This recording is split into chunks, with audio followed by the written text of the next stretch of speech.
भारत माता की, भारत माता की।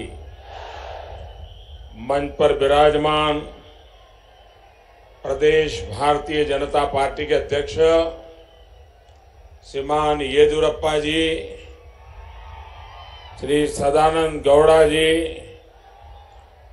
कर्नाटका भारतीय जनता पार्टी के सभी वरिष्ठ नेतागण, पार्टी के सभी कर्मठ कार्यकर्ता बंधु भगिनी और विशाल संख्या में पधारे हुए कुलबर्गी के मेरे प्यारे भाई और बहनों,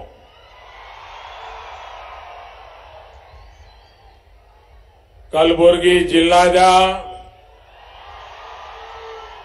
आत्मीय नागरिका बंधु भगिनियरे, कलबुर्गी जिल्ಲೆಗೆ ಬಂದಿರುವುದಕ್ಕೆ ನನಗೆ ಅತ್ಯಂತ ಸಂತೋಷವಾಗಿದೆ।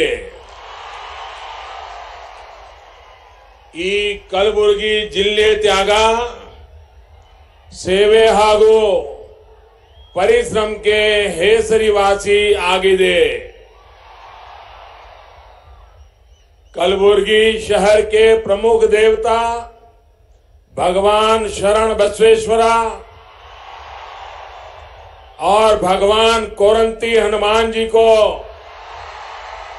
मेरा श्रद्धापूर्वक नमन। मैं बहुत ही भाग्यशाली हूं कि मुझे भीमा नदी के तट पर गाणगापुर के प्रमुख देवता भगवान दत्तात्रेय को प्रणाम करने का अवसर मिला। महान न्यायविद श्री विघ्नेश्वरा, महान शिक्षाविद, स्वातंत्र सेनानी स्वामी रामानंद तीर्थ सहित यहां से संबंधित सभी तमाम महापुरुषों को मैं श्रद्धा सुमन अर्पित करता हूं, उनको नमन करता हूं। जनसंघ और भारतीय जनता पार्टी के लिए भी कलबुर्गी के अनेक कर्मठ कार्यकर्ता दिए हैं। ऐसे सभी कार्यकर्ताओं का भी मैं आदरपूर्वक नमन करता हूं। साथियों, पिछली बार चुनाव के दौरान मैं आप सभी के बीच आया था। तब मैंने आपको कहा था कि यहां के सामान्य जनों के विकास में कोई कसर नहीं छोड़ूंगा। जब से आपने अपने प्रधान सेवक को दायित्व सौंपा है, तभी से कर्नाटक के विकास के लिए अनेक काम केंद्र सरकार कर रही है। आप सभी साक्षी रहे हैं कि कांग्रेस ने कलबुर्गी नरेंद्र मोदी जी और कर्नाटक के विकास से जुड़ी जिन परियोजनाओं को बरसों तक लटकाया था, उनको हमारी सरकार ने ही पूरा किया है। बीदर कलबुर्गी रेलवे लाइन दशकों के इंतजार के बाद हमारी सरकार ने ही इसको समर्पित किया। इसी तरह चितापुर से यदगिरी को जोड़ने वाला नेशनल हाईवे हो या फिर महाराष्ट्र बॉर्डर से बीदर वाला सेक्शन हो, ऐसे कई नेशनल हाईवे को चौड़ा किया जा रहा है। गुलबर्गा के सीवेज सिस्टम, यहां के पार्कों की सुंदरता को निखारने के लिए अमृत मिशन के तहत केंद्र सरकार सैकड़ों करोड़ रुपए की मदद दे रही है। साथियों, विकास की इसी गति को विस्तार देते हुए आज लगभग 1000 करोड़ रुपए की परियोजनाओं का उद्घाटन और शिलान्यास और लोकार्पण अभी अभी कर करके मैं मंच पे आया हूं। भारत पेट्रोलियम के रायचूर डिपो को विस्तार देने के लिए उसको कलबुर्गी में स्थापित किया जा रहा है। साथियों, इस पूरे क्षेत्र में पेट्रोलियम पदार्थों से जुड़ी आवश्यकताओं की पूर्ति के लिए रायचूर डिपो बहुत छोटा पड़ने लग गया था। यही कारण है कि पहले सिर्फ, याद रखना जरा, पहले सिर्फ 2.5 एकड़ में जो डिपो फैला था, अब वो 56 एकड़ से ज्यादा जमीन पर बनाया जा रहा है। ये 56 सुनते ही कांग्रेस वालों की नींद खराब हो जाती है।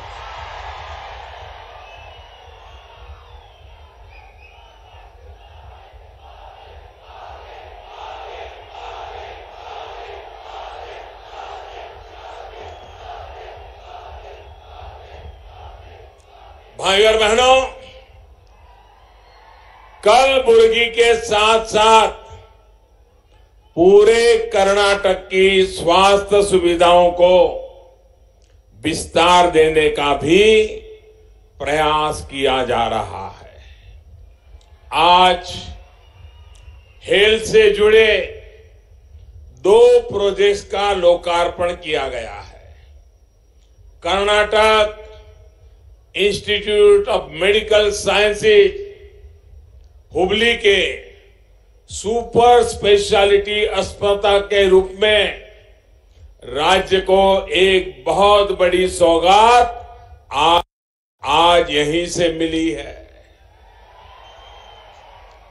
इस ब्लॉक के बनने से अब यहां 200 नए बेड की क्षमता तैयार हुई है। इसके अलावा 8 सुपर स्पेशलिटी सर्विसेज की सुविधा का निर्माण होने से गंभीर बीमारी का उत्तम इलाज हुबली में ही सुनिश्चित होने में मदद मिलेगी।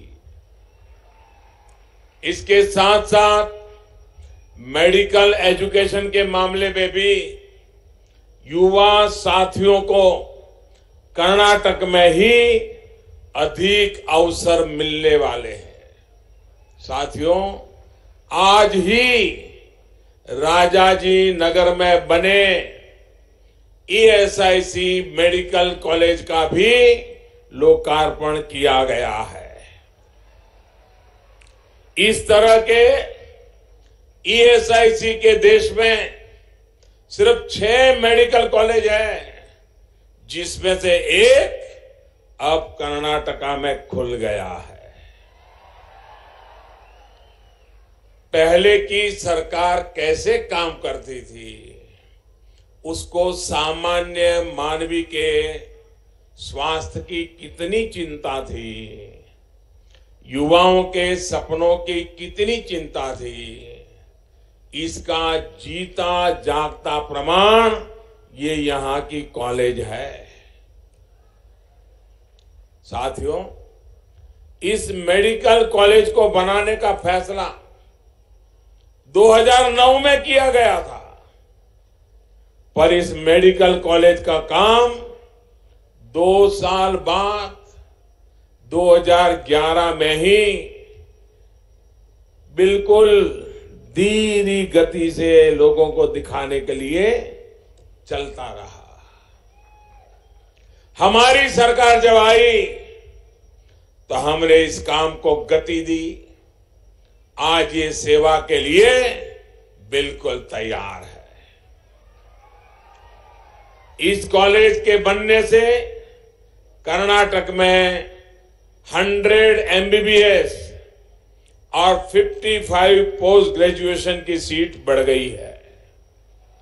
साथियों, कर्नाटक में जो ये अस्पताल और मेडिकल कॉलेज बने हैं, इसे पूरी तरह से देश में हेल्थ इंफ्रास्ट्रक्चर का अभूतपूर्व विस्तार करने का हमारा निरंतर प्रयास का प्रतीक है।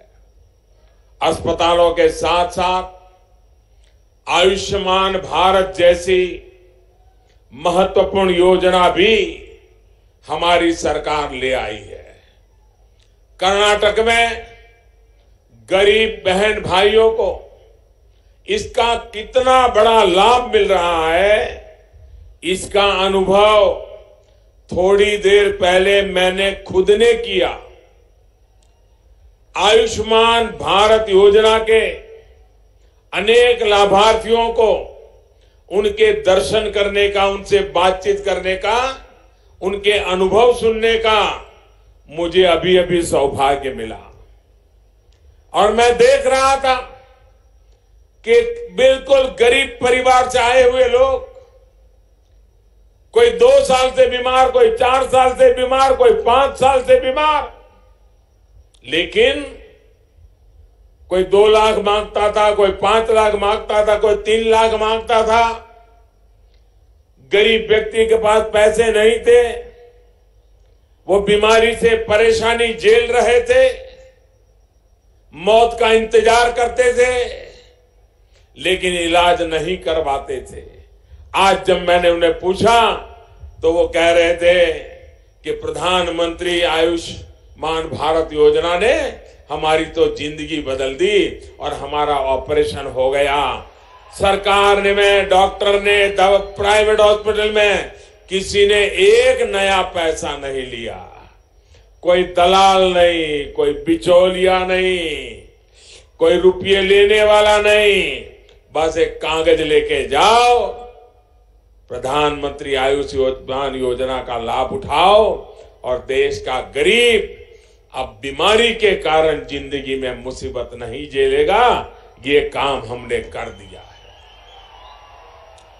साथियों, इस योजना के माध्यम से देश में हर दिन औसतन 10,000 से ज्यादा गरीब मरीजों का इलाज मुफ्त में हो रहा है। और इसे शुरू हुए अभी मुश्किल से 150 दिन हुए हैं, लेकिन इतने कम समय में ही 14 लाख से अधिक गरीब भाई बहनों का और बच्चों का इलाज हो चुका है। भाई और बहनों, सामान्य मानवी का जीवन आसान हो, उनको व्यवस्था से जूझना ना पड़े, इसके लिए सरकार निरंतर काम कर रही है। बेंगलुरु में भी इनकम टैक्स अपीलेट ट्रिब्यूनल की नई बिल्डिंग, इससे इनकम टैक्स से जुड़े काम अब ज्यादा आसानी से किए जा सकेंगे। इस ट्राइब्यूनल द्वारा दशकों से किराए की बिल्डिंग में जैसे तैसे किया काम हो रहा था, अब एक आधुनिक बिल्डिंग यहां की जनता की सेवा के लिए तैयार हो गई। साथियों, हमने इनकम ट्रिब्यूनल टैक्स की बिल्डिंग तो बनाई है, साथ में कर्नाटक सहित देश के 3 करोड़ से अधिक टैक्स पेयर्स को सीधी राहत भी दी है। भारत के इतिहास में पहली बार 5 लाख रुपए तक की टैक्सेबल इनकम को टैक्स के दायरे से बाहर कर दिया गया। हर मध्यम वर्ग के परिवार 15 साल से इसकी मांग कर रहे थे, लेकिन कांग्रेस की सरकारों को ये काम कभी करने की हिम्मत नहीं हुई। आज वो काम हमने कर दिया है।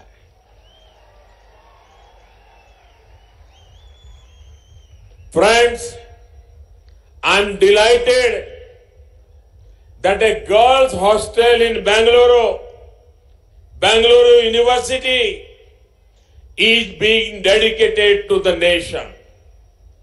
This will cater to the needs of several students from the northeast who study in Bangalore.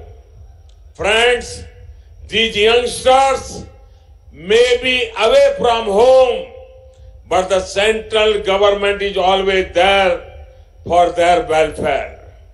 It is my privilege that the NDA government has got the opportunity to work extensively for the Northeast. We have put top priority for the development of the Northeast. This includes ensuring proper infrastructure, power connectivity, harnessing water resources, better health care, education and more. साथियों, केंद्र की NDA सरकार सबका साथ सबका विकास के मंत्र पर चल रही है। मध्यम वर्ग के साथ साथ हमारे किसान और हमारे मजदूर साथियों के लिए 2 हफ्ते के भीतर भीतर 2 बड़ी योजनाएं लॉन्च कर दी गई, लागू कर दी गई। कल ही देश भर में असंगठित क्षेत्र के अनऑर्गेनाइज सेक्टर के श्रमिक बंधुओं के लिए, मजदूरों के लिए नियमित पेंशन की योजना प्रधानमंत्री श्रम योगी मानधन योजना शुरू हुई है। इस योजना से जुड़ने वाले असंगठित क्षेत्र के तमाम मजदूरों को अब 60 वर्ष की आयु के बाद कम से कम 3,000 रुपये नियमित हर महीने पेंशन तय किया गया है। यानी साल भर में करीब करीब 40,000 रुपया बुढ़ापे में उसको काम आएगा। साथियों, आप कल्पना कर सकते हैं, खेत मजदूर है, आपके घर में कपड़े धोने वाला है, या कोई रसोई बनाने वाली बहन आ रही है, या आपका ड्राइवर है, या आपकी सोसाइटी में लिफ्ट चलाने वाला है, या दूध देने आता है, सब्जी बेचने आने वाला है, अखबार बेचने के लिए आने वाला है। ऐसे छोटे छोटे काम करने वाले लोग, ऑटो रिक्शा चलाने वाला, टैक्सी चलाने वाला, जब शरीर काम करता है तब तक तो काम कर लेते हैं, लेकिन जब शरीर काम करना ढीला हो जाता है तो अपने भी रिश्तेदार बुढ़ापे में छोड़ देते हैं। ये मोदी सरकार है, ऐसे लोगों का हाथ पकड़ रही है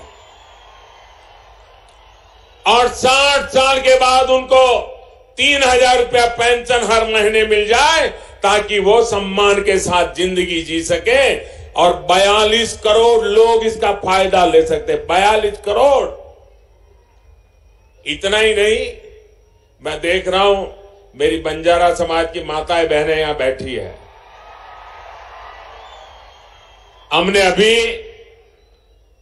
गुमंतु समुदाय के लिए एक वेलफेयर बोर्ड बनाने का इस बजट में घोषणा की है। इस गुमंतु समाज के वेलफेयर बोर्ड से समाज में गुमंतु समाज है जिसमें हमारा बंजारा समाज भी है, उनके वेलफेयर के लिए पहली बार देश में अलग बोर्ड बनाने का काम हमारी सरकार ने किया है। भाइयों बहनों, यहां मुझे कोली समाज के सभी नेता मिले, उन्होंने मेरा सम्मान किया। मैं उनका हृदय से आभार व्यक्त करता हूं उनके इस समर्थन के लिए। साथियों, कामगारों की ही तरह देश भर के लगभग 12 करोड़ किसान परिवार जिनके पास 5 एकड़ या उससे कम जमीन है, उनको प्रधानमंत्री किसान सम्मान निधि का लाभ मिलना तय है। इसके तहत केंद्र सरकार सीधे किसानों के खाते में हर साल 75,000 करोड़ रुपए जमा करने जा रही है। 75,000 करोड़ रुपया हर साल। आप कल्पना कर सकते हैं, गांव में जब किसान के हाथ में 75,000 करोड़ रुपया गांव में पहुंचेगा तो गांव की इकोनॉमी कैसी दौड़ने लगेगी। और इसकी पहली किस्त देश के करोड़ों किसानों को ऑलरेडी पहुंच चुकी है, मिल चुकी है। भाइयों बहनों, ये लाभ कर्नाटक के भी लगभग 71 लाख किसानों को मिलना तय है। लेकिन मैंने पहली किस्त दे दी, देश भर के किसानों को मिल गई, लेकिन जिनको सिर्फ राजनीति करनी है, राजनीति के खेल खेलने हैं, किसानों का भला करने का इरादा नहीं है, ऐसी कुछ सरकारें हैं। इनको लगता है कि अगर उनके राज्य में किसान के खाते में 2,000 रुपया पहुंच गया तो ये तो मोदी मोदी करने लग जाएंगे। और इसलिए ये कर्नाटक की सरकार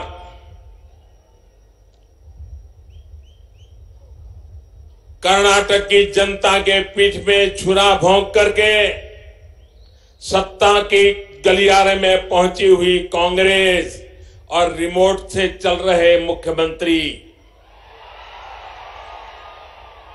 इन्होंने कर्नाटक के किसानों की सूची अभी तक हमें पहुंचाई नहीं है। देश भर के किसानों को हमने पैसे पहुंचाए, लेकिन मैं कर्नाटक के किसानों को पैसे नहीं पहुंचा पाया। इसके गुनहगार, किसानों के दुश्मन ये आपके बेंगलुरु सरकार में बैठे हैं। कर्नाटक का कोई भी किसान विरोधी लोगों को माफ नहीं करेगा। आप मुझे बताइए भाइयों, जब दिल्ली सरकार पैसे दे रही है, किसान के खाते में दे रही है, तो इनके पेट में दर्द होना चाहिए क्या? इनको तकलीफ होनी चाहिए क्या? तो तकलीफ क्यों हो रही है? तकलीफ इसलिए हो रही है कि मोदी सीधा बैंक के खाते में पैसा जमा कर रहा है, बीच में कटकी करने के लिए कोई जगह नहीं बची है। कोई उसमें से 2-5 रुपया भी निकाल नहीं पाएगा। अगर उसमें से कुछ मिलेगा नहीं तो करेंगे क्यों? ये भ्रष्टाचार के आदी लोग कर्नाटक के किसानों के साथ अन्याय कर रहे हैं। और मैं उनको कहना चाहता हूं, अगर कर्नाटक के किसानों के हक के बीच में वो दीवार बन के खड़े रहे तो कर्नाटक के किसान उस दीवार को ध्वस्त कर देंगे। ये मैं विश्वास से कहता हूं भाइयों बहनों, यही भ्रष्टाचार और वंशवाद की महामिलावट करने वाले लोगों की यही असल मंशा है। यही इन लोगों की सच्चाई है। ये वोट के लिए किसान गरीब का नाम लेते हैं, लेकिन वोट मिलने के बाद किसान को भूल जाते हैं, गरीब को भूल जाते हैं। साथियों, मैं आपसे जानना चाहता हूं, इन्होंने कर्ज माफी के नाम पर किसानों से वोट मांगे थे कि नहीं मांगे थे? ऐसे नहीं, पूरी ताकत से बताओ, बेंगलुरु में पता चले जरा।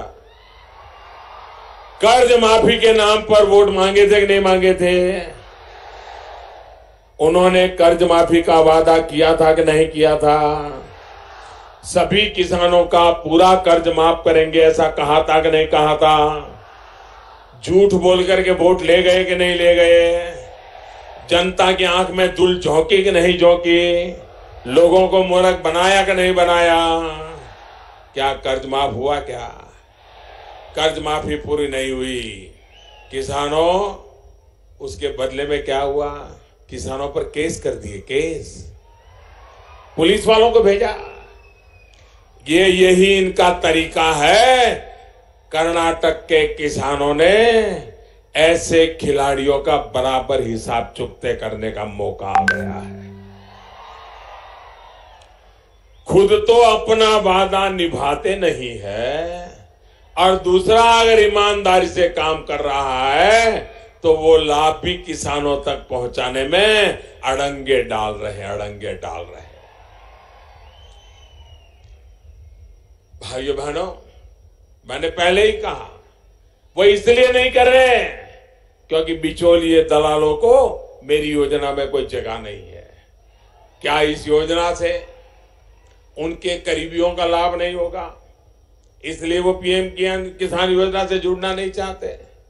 साथियों, हमारा कर्नाटक का बहुत एक इलाका है जो गन्ना किसानों का है। गन्ना उत्पादन में अग्रिम श्रेणी है, शुगर केन। गन्ना किसानों की जरूरत को ध्यान में रखते हुए हमारी सरकार निरंतर काम कर रही है। गन्ना किसानों को उचित मूल्य दिलाने के लिए सरकार द्वारा गन्ने के समर्थन मूल्य में भी बढ़ोतरी की गई है। इतना ही नहीं, प्रति क्विंटल गन्ने पर लगभग 14 रुपये की अतिरिक्त मदद सीधे किसानों के खाते में पहुंचाई गई है।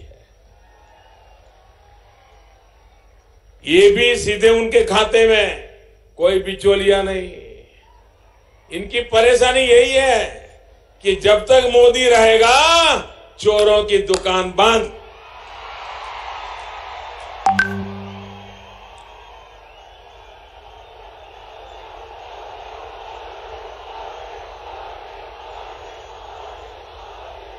पहले ये मदद चीनी मिलों के माध्यम से दी जाती थी। पिछले हफ्ते ही सरकार ने फैसला लिया है कि जो चीनी मिलें किसानों को बकाया देने में अड़चन महसूस कर रही है, उनके लिए भारत सरकार सॉफ्ट लोन का प्रावधान करेगी। ऐसी मिलों को बैंकों से कर्जा दिलवाया जाएगा जिसके 1 साल के ब्याज का भुगतान केंद्र सरकार करेगी। साथियों, चीनी की ज्यादा पैदावार से कीमतों पर ज्यादा असर ना हो, इसके लिए एक न्यूनतम मूल्य तय किया गया है। चीनी के आयात पर 100% शुल्क भी लगाया गया है। चीनी निर्यात करने की अनुमति भी दी गई है। इसके साथ ही गन्ने से बायोफ्यूल तैयार करने के लिए देश भर में व्यापक इंफ्रास्ट्रक्चर तैयार किया जा रहा है। सरकार ने जो कदम उठाए हैं उसके चलते इथेनॉल की सप्लाई पहले की तुलना में 4 गुना करने की दिशा में हम आगे बढ़ रहे हैं। आने वाले समय में इथेनॉल का देश में और बड़े स्तर पर इस्तेमाल होने वाला है। पेट्रोल डीजल से लेकर हवाई ईंधन तक में इथेनॉल की ब्लेंडिंग को बढ़ाया जा रहा है। साथियों, इथेनॉल से जुड़ी टेक्नोलॉजी आज नई नहीं है, दुनिया में बहुत पहले से टेक्नोलॉजी चल रही है। यही कारण है कि जब अटल जी की सरकार ने इस दिशा में काम शुरू किया था, लेकिन अटल जी की सरकार के जाने के बाद फिर इन्होंने ताले लगा दिए। हमारी सरकार आने के बाद इसके लिए एक रोड मैप तैयार किया, इथेनॉल ब्लेंडिंग प्रोग्राम शुरू किया गया। इथेनॉल से गन्ना किसानों को लाभ मिल रहा है। भविष्य में देश की कच्चे तेल की आयात करने की जरूरत को भी हम कम कर पाएंगे। साथियों, देश के किसानों से जुड़ी, देश के सामान्य मानवी से जुड़ी योजनाओं के प्रति कांग्रेस और उसके समर्थकों के इसी रवैये ने देश का बहुत बड़ा नुकसान किया है। आप याद करिए, जब हमने जनधन योजना शुरू की थी तो कैसे इसका मजाक उड़ाया था। जब हमने आधार को कानूनी स्वरूप देने की कोशिश की थी तो कैसे उसकी राह में रोड़े अटकाए थे, सुप्रीम कोर्ट तक चले गए थे। आज यही जनधन अकाउंट, यही आधार नंबर आपके मोबाइल ने एक ऐसी त्रिशक्ति का निर्माण किया है कि इनके लिए भ्रष्टाचार के तमाम रास्ते बंद हो गए हैं। अब यह सुनिश्चित हुआ है कि केंद्र सरकार अगर दिल्ली से 1 रुपया भेजती है तो 100 के 100 पैसे पूरे गरीब के खाते में सीधे जाते हैं। बीच में कोई बिचौलिया किसी का हक नहीं मार सकता।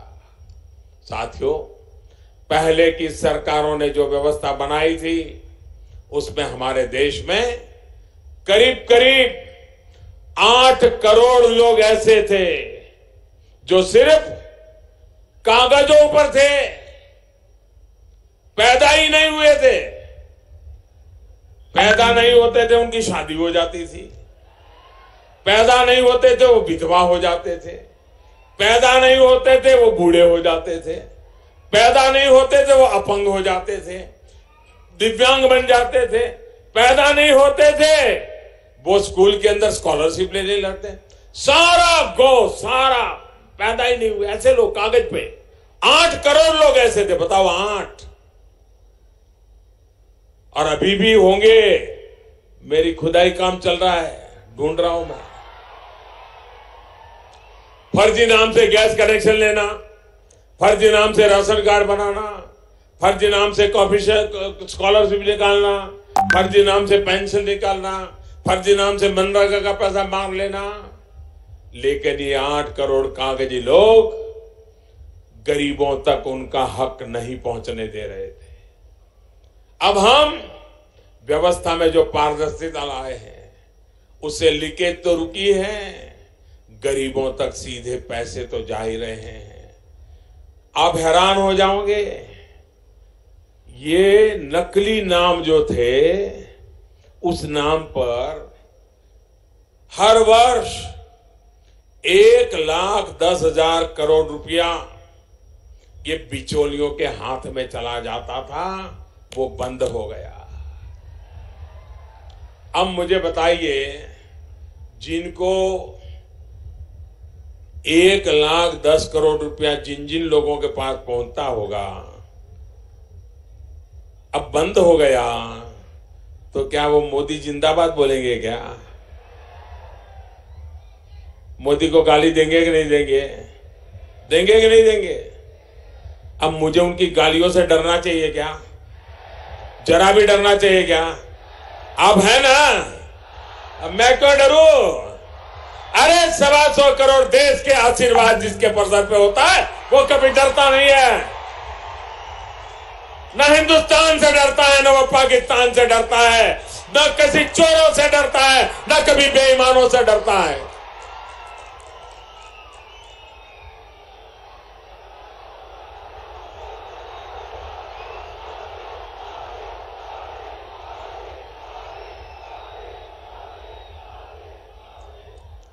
भाइयों बहनों, हिंदुस्तान ने यह ताकत मुझे दी है, 125 करोड़ देशवासियों ने ताकत दी है। ये जो दुनिया दमखम देख रही है ना, वो दमखम किसका है? आज दुनिया जो दम देख रही है किसका है? किसका है? किसका है? ये दम मोदी का नहीं है, ये दम 125 करोड़ हिंदुस्तानियों का है।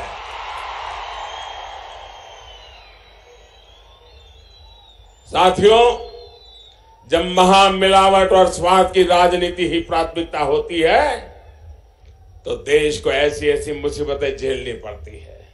सिर्फ अपने परिवार की, सिर्फ अपने स्वार्थ की राजनीति करने वाले नेताओं को नया भारत, भारत की नई नीति पसंद नहीं आ रही है। अपने स्वार्थों की सिद्धि हो सके इसके लिए वो देश में मजबूत सरकार से डरते हैं और इसलिए मजबूर सरकार ढूंढ रहे हैं, कैसे भी करके दिल्ली में मजबूर सरकार आ जाए। आज कर्नाटक में मजबूर सरकार बनी है, क्या हाल है आप देखते हैं। एक इधर खींचता है, एक उधर खींचता है। वो कहता है मुझे इतना दो, दूसरा कहता है उसको 2 दिया मुझे 4 दो। तो शाम को तीसरा जाता है, उसको 4 दिया, मुझे 8 दो। वो कहता है ले लो, कर्नाटक की जनता को लूटो, जितना है बांटो। ये चलने देना है क्या? ये कर्नाटक का हाल बुरा हुआ, क्या देश का भी बुरा होने देना है क्या? देश को बचाना है कि नहीं बचाना है? देश को आगे बढ़ाना है कि नहीं बढ़ाना है? देश को मजबूत बनाना है कि नहीं बनाना है? आपके बच्चों के भविष्य को मजबूत बनाना है कि नहीं बनाना है? आपकी माता बेटियों की सुरक्षा होनी चाहिए कि नहीं होनी चाहिए? देश सुरक्षित रहना चाहिए कि नहीं रहना चाहिए? देश आन बान से आन आगे बढ़ना चाहिए कि नहीं बढ़ना चाहिए? और इसीलिए भाइयों बहनों, मैं आपसे आग कहने आया,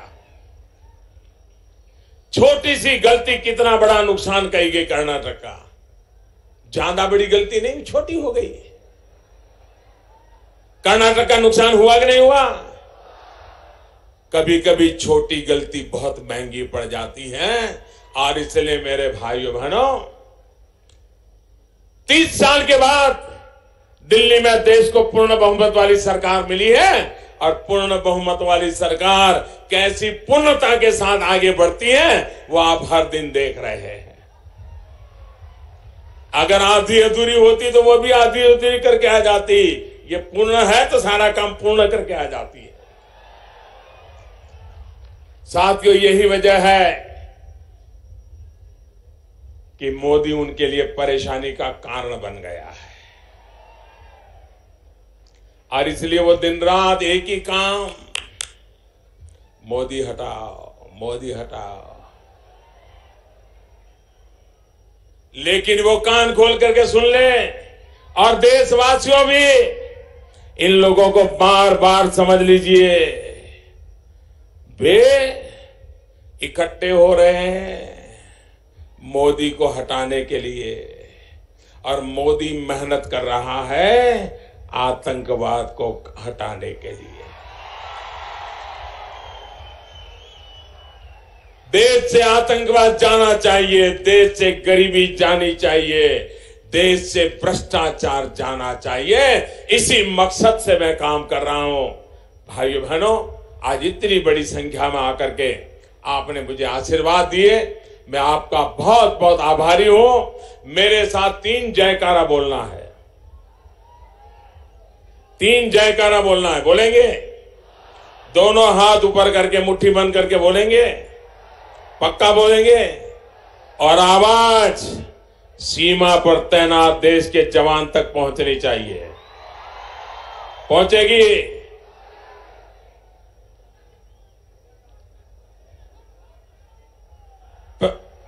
मैं भारत मां की जयकारा बुलाने वाला हूं।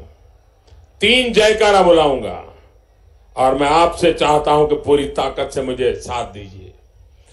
पराक्रमी भारत के लिए भारत माता की, विजयी भारत के लिए भारत माता की, वीर जवानों के लिए भारत माता की। बहुत बहुत अब सुनिश्चित